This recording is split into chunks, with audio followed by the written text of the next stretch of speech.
പിന്നീട് ഒടുവിൽ BJP-യിലേക്ക് എത്തിയിരിക്കുന്നു. അവിടെ നിന്ന് മത്സരിക്കുന്നു. ഷോൺ ജോർജാണ് പാലയിലെ ഒരു സ്ഥാനാർത്ഥി. അപ്പോൾ അവിടെ രണ്ട് മാണി സി കാപ്പനും ജോസ് കെ മാണിയും ഒക്കെ മത്സരിക്കുന്ന പാലയിൽ അവിടെ ഏറ്റവും ശക്തമായ ഒരു ത്രികോണ മത്സരത്തിന് വേദിയൊരുക്കും ഷോൺ ജോർജ് എന്ന കാര്യത്തിൽ തർക്കമില്ല. കാരണം ചരിത്രത്തിൽ ആദ്യമായി പാലാ നഗരസഭ അവിടെ മാണി കോൺഗ്രസിന് നഷ്ടമായിരിക്കുന്നു. ആ ഘട്ടത്തിലൊക്കെയാണ് ഈ ഒരു തെരഞ്ഞെടുപ്പ് വരുന്നത്. അപ്പോൾ അവിടെ തീപാറുന്ന പോരാട്ടം തന്നെ ഉണ്ടാകും എന്ന കാര്യത്തിൽ സംശയമില്ല.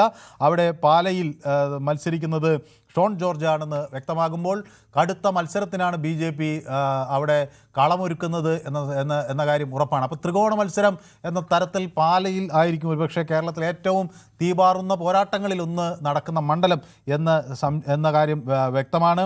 വൈക്കത്ത് K അജിത്താണ് മത്സരിക്കുന്നത്. പിന്നീട് ഈ കാഞ്ഞിരപ്പള്ളിയിൽ ജോർജ് കുര്യൻ BJP-യുടെ ഒരു ക്രിസ്ത്യൻ മുഖം എന്ന തരത്തിൽ എല്ലാ ഘട്ടത്തിലും BJP-ക്കൊപ്പം വളരെ നാളുകളായുള്ള BJP വക്താവായിരുന്ന കേന്ദ്രമന്ത്രി, അങ്ങനെയുള്ള പല തലത്തിൽ ശ്രദ്ധേയനായ ജോർജ് കുര്യൻ ന്യൂനപക്ഷ മുഖമായിരുന്നു BJP-യുടേത്. ന്യൂനപക്ഷ മോർച്ചയുടെ ഭാഗമായി ഒക്കെ അദ്ദേഹം പ്രവർത്തിച്ചിട്ടുണ്ട്.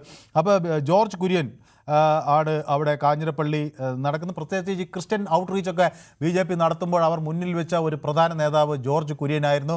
കേക്കും ഈസ്റ്റർ മുട്ടയുമൊക്കെയായി ക്രൈസ്തവ ഭവനങ്ങൾ സന്ദർശിക്കുകയും ക്രൈസ്തവരെ വോട്ടർമാരെ വിശ്വാസത്തിലെടുക്കാനും ഒക്കെ BJP നടത്തിയ ക്രിസ്ത്യൻ ഔട്ട്റീച്ച് പ്രോഗ്രാമിൻ്റെയൊക്കെ മുന്നണിയിൽ ജോർജ് കുര്യനെ ആളുകൾ കണ്ടിട്ടുണ്ട്. അപ്പോൾ സ്വാഭാവികമായും ജോർജ് കുര്യൻ കാഞ്ഞിരപ്പള്ളിയിൽ നിന്ന് മത്സരിക്കുന്നു. പൂഞ്ഞാറ് PC ജോർജ് അവിടെ നിന്ന് മത്സരിക്കുമ്പോൾ, പൂഞ്ഞാറിൻ്റെ മുൻ MLA കൂടിയായ PC ജോർജ് അവിടെ നിന്ന് മത്സരിക്കുമ്പോൾ അവിടെ എന്താണ് PC ജോർജ് എന്ന വ്യക്തിക്ക് നേടാൻ കഴിയുന്നത് എന്നത് വളരെ ശ്രദ്ധേയമാണ്. BJP-യുടെ വോട്ടിനോടൊപ്പം വ്യക്തിപരമായി PC ജോർജിനൊപ്പം എത്ര കണ്ട് ആളുകൾ അണിനിരക്കുമെന്നത് വലിയ ഒരു ചോദ്യമാണ്. ഇപ്പോൾ PC ജോർജിനെ സംബന്ധിച്ചിടത്തോളം നേരത്തെ ഈ ലോക്സഭാ സീറ്റ് കിട്ടുമോ, എന്താണ് PC ജോർജിന് സീറ്റ് നൽകാതിരുന്നത് എന്നതൊക്കെ വലിയ ചർച്ചാ വിഷയമായിരുന്ന ഒരു കാര്യമാണ്.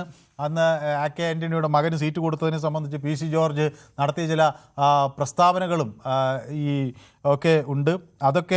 അതിനൊക്കെ അപ്പുറത്തേക്ക് ഇപ്പോൾ ഏതായാലും PC ജോർജിനെ പൂഞ്ഞാറിലേക്ക് പരിഗണിച്ചിരിക്കുന്നു. അമ്പലപ്പുഴയിൽ അരുൺ അനിരുദ്ധൻ ആണ് മത്സരിക്കുന്നത്. അപ്പോൾ അമ്പലപ്പുഴ എന്തുകൊണ്ടും ഈ തെരഞ്ഞെടുപ്പിൽ ശ്രദ്ധേയമായ ഒരു പോരാട്ടത്തിനുള്ളൊരു വേദിയായിരിക്കും. അമ്പലപ്പുഴയിൽ അപ്പോൾ ഏതാണ്ട് ചിത്രം വ്യക്തമായി കഴിഞ്ഞു. അമ്പലപ്പുഴയിൽ ഉള്ള സ്ഥാനാർത്ഥികളെ സംബന്ധിച്ചുള്ള ചിത്രവും വ്യക്തമായി കഴിഞ്ഞു. അരുൺ അനിരുദ്ധനാണ് അവിടെ നിന്ന് BJP-ക്ക് വേണ്ടി മത്സരിക്കുന്നത്. ഹരിപ്പാട് ഉള്ള ചിത്രവും ഏറെക്കുറെ വ്യക്തമായി കഴിഞ്ഞു. അവിടെ സന്ദീപ് വചസ്പതി BJP-ക്ക് വേണ്ടി കളത്തിലിറങ്ങുമ്പോൾ സ്വാഭാവികമായും കോൺഗ്രസിൻ്റെ ഒരു ശക്തകേന്ദ്രം എന്നൊക്കെ വിചാരിക്കുന്ന ഹരിപ്പാട് എന്ത് മാറ്റങ്ങൾ കൊണ്ടുവരാൻ സന്ദീപ് വചസ്പതിക്കാകും എന്നതാണ് എല്ലാവരും ഉറ്റുനോക്കുന്നത്. ഒപ്പം ഈ ക്രിസ്ത്യൻ മുഖം എന്ന BJP എപ്പോഴും അവകാശപ്പെട്ടിട്ടുള്ള അനൂപ് ആൻ്റണിയെ ഇത്തവണ നേരത്തെയും BJP വലിയ തോതിൽ മുന്നിൽ നിർത്തുകയൊക്കെ ചെയ്തിട്ടുണ്ട്. BJP-യുടെ സംസ്ഥാന നേതാക്കളിൽ ഒരു ശക്തമായ ഒരു നേതൃനിരയിൽ അദ്ദേഹത്തെ ഉൾപ്പെടുത്തുകയൊക്കെ ചെയ്തിട്ടുണ്ട്. അപ്പോൾ തിരുവല്ലയിൽ നിന്ന് അനൂപ് ആൻ്റണി മത്സരിക്കുന്നു. അപ്പോൾ അനൂപ് ആൻ്റണിയുടെ പ്രവർത്തനം ഏതു തരത്തിൽ ക്രൈസ്തവ സമൂഹത്തെ BJP-യുമായി അടുപ്പിക്കും എന്നതാണ് പ്രധാനമായും ഉറ്റുനോക്കുന്നത്. കുന്നത്തൂർ മണ്ഡലത്തിൽ നിന്ന് രാജീവ് പ്രസാദാണ് BJP സ്ഥാനാർത്ഥിയായി മത്സരിക്കുന്നത്. രശ്മി കൊട്ടാരക്കരയിൽ നിന്ന് മത്സരിക്കും. അപ്പോൾ കൊട്ടാരക്കര ഒരു പോർക്കളം ഏറെക്കുറെ ഇപ്പോൾ അതിൻ്റെ ഒരു ചിത്രവും വ്യക്തമായി കഴിഞ്ഞു. കൊട്ടാരക്കരയിൽ എന്താണ് സംഭവിക്കാൻ പോകുന്നത് എന്നത് അവിടെ വലിയൊരു ചോദ്യചിഹ്നമായിരിക്കുന്നു. രശ്മിയാണ് BJP സ്ഥാനാർത്ഥിയായി കൊട്ടാരക്കരയിൽ നിന്ന് മത്സരിക്കുന്നത്. ചാത്തന്നൂരിൽ നിന്ന് BB ഗോപകുമാർ സ്ഥാനാർത്ഥിയാകും. അതുപോലെ SC മോർച്ച നേതാവ് P സുധീർ ആറ്റിങ്ങലിൽ നിന്നാണ് BJP സ്ഥാനാർത്ഥിയാകുന്നത്. ടെലിവിഷനിലൂടെ നമുക്കൊക്കെ പരിചിതനായ ഒരു വക്താവ്, BJP-യുടെ വക്താവാണ് യുവരാജ് ഗോകുൽ. നെടുമങ്ങാട് നിന്ന് യുവരാജ് ഗോകുൽ മത്സരിക്കും. വലിയ പ്രതീക്ഷയാണ് ഒരു യുവാവ് എന്ന നിലയിൽ, ഒരു പാർട്ടിയുടെ യുവ മുഖം എന്ന നിലയിലൊക്കെ യുവരാജ് ഗോകുലിനെ മുന്നോട്ട് വയ്ക്കുന്നത്. V മുരളീധരൻ BJP സംബന്ധിച്ചോ BJP-യുടെ സംസ്ഥാന അധ്യക്ഷൻ എന്ന നിലയിൽ, അതുപോലെ കേന്ദ്രമന്ത്രി എന്ന നിലയിലൊക്കെ ശ്രദ്ധേയനായ പ്രവർത്തനങ്ങൾ കാഴ്ചവെച്ച V മുരളീധരൻ വിദ്യാർത്ഥി പരിഷത്തിൻ്റെ നേതൃരംഗത്ത് BJP വിദ്യാർത്ഥി പരിഷത്തിൻ്റെ സംസ്ഥാന ഓർഗനൈസിംഗ് സെക്രട്ടറി എന്ന നിലയിൽ സ്വയം രാഷ്ട്രീയ രംഗത്ത് അടയാളപ്പെടുത്തി. പിന്നീട് നെഹ്റു യുവകേന്ദ്രയുടെ വൈസ് ചെയർമാൻ തൊട്ട് അങ്ങനെയുള്ള പദവികളെല്ലാം അലങ്കരിച്ച് പിന്നീട് BJP-യുടെ കേന്ദ്രമന്ത്രി ആകുന്ന സാഹചര്യം നമ്മൾ കണ്ടു. വി മുരളീധരൻ കഴക്കൂട്ടത്ത് ഇത്തവണ എന്ത് മാറ്റം ഉണ്ടാക്കും? സാധാരണ ഈ പാർലമെൻറ്റ് തെരഞ്ഞെടുപ്പിൽ ഉള്ള വോട്ടിംഗ് പാറ്റേണിൽ നിന്ന് വ്യത്യസ്തമായിരിക്കും അസംബ്ലി ഇലക്ഷനിൽ നിന്ന് എന്ന് മറുപക്ഷമൊക്കെ പറയുന്നുണ്ടെങ്കിലും വി മുരളീധരനെ സംബന്ധിച്ചിടത്തോളം ഈ കഴക്കൂട്ടം മണ്ഡലം വലിയ പ്രതീക്ഷയാണ് നൽകുന്നത് എന്ന കാര്യത്തിൽ ഒരു സംശയവുമില്ല.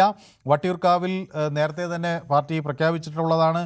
അവിടെ ആർ ശ്രീലേഖ മത്സരിക്കും എന്ന കാര്യത്തിൽ. നേരത്തെ ശ്രീലേഖ തിരുവനന്തപുരം മേയർ സ്ഥാനാർത്ഥിയായില്ല, അല്ലെങ്കിൽ മേയർ സ്ഥാനത്തേക്ക് പരിഗണിക്കപ്പെട്ടില്ല എന്നത് വലിയ വിവാദങ്ങളായി നിൽക്കുന്ന ഒരു സാഹചര്യത്തിലാണ് അന്ന് BJP വൃത്തങ്ങളിൽ നിന്ന് തന്നെ പുറത്തു വന്നൊരു ഇത് വട്ടിയൂർക്കാവിൽ അവർ MLA ആയി മത്സരിക്കാനുള്ളൊരു സാധ്യതയുണ്ട്, അതുകൊണ്ടാണ് അവരെ പരിഗണിക്കാതിരുന്നതെന്നൊരു ന്യായീകരണം അന്ന് ഉള്ളിൽ നിന്നൊക്കെ വന്നിരുന്നു. ഏതായാലും അന്ന് താൻ അതിനൊന്നും തയ്യാറാവുകയില്ല എന്നൊക്കെയെങ്കിലും പറഞ്ഞു ഒഴിഞ്ഞെങ്കിലും ആർ ശ്രീലേഖ പറഞ്ഞിരുന്നെങ്കിലും ഇപ്പോൾ വട്ടിയൂർക്കാവിൽ നിന്ന് ആർ ശ്രീലേഖ തന്നെ സ്ഥാനാർത്ഥി എന്ന തരത്തിൽ വന്നിരിക്കുന്നു. മുൻ DGP ആർ ശ്രീലേഖ വട്ടിയൂർക്കാവിൽ നിന്ന് ജനവിധി തേടുന്നു. നേമത്ത് BJPയുടെ സംസ്ഥാന അധ്യക്ഷൻ തന്നെ നേരിട്ട് അവിടെ മത്സരരംഗത്തുണ്ട്. മത്സരരംഗം നേരത്തെ തന്നെ തുടങ്ങുകയും ഒക്കെ ചെയ്തിരുന്നു. അപ്പോൾ BJPയുടെ അക്കൗണ്ട് 2021 പൂട്ടിച്ചു എന്ന വലിയ ഒരു അവകാശവാദം നടത്തുന്ന ഒരു സാഹചര്യം CPM-നുണ്ട്. അപ്പോൾ അവിടുന്ന് തൊഴിൽ മന്ത്രി വി ശിവൻകുട്ടി മത്സരിച്ച മണ്ഡലത്തിൽ ആണ് അവിടെ നിന്ന് ഇപ്പോൾ രാജീവ് ചന്ദ്രശേഖർ നേരിട്ട് മത്സരിക്കുന്നത്. അപ്പോൾ അവിടെയും ശക്തമായ ഒരു പോരാട്ടം ഉണ്ടാകുമെന്ന കാര്യത്തിൽ സംശയമില്ല. കാട്ടാക്കടയിൽ BJPയുടെ മുൻ സംസ്ഥാന അധ്യക്ഷൻ PK കൃഷ്ണദാസ് യുവമോർച്ചയിലൂടെ വന്ന് ദീർഘകാലം BJPയുടെ നേതൃരംഗത്ത് എല്ലാവർക്കും അറിയാവുന്ന BJPയുടെ സൗമ്യമുഖം എന്ന് വിലയിരുത്തപ്പെടുന്ന PK കൃഷ്ണദാസാണ് അവിടെ നിന്ന് സ്ഥാനാർത്ഥിയായി കാട്ടാക്കടയിൽ നിന്ന് നമുക്ക് മുന്നിൽ എത്തുന്നത്. കൂടുതൽ വാർത്തകൾക്ക് News 18 Keralam YouTube channel subscribe ചെയ്യുക.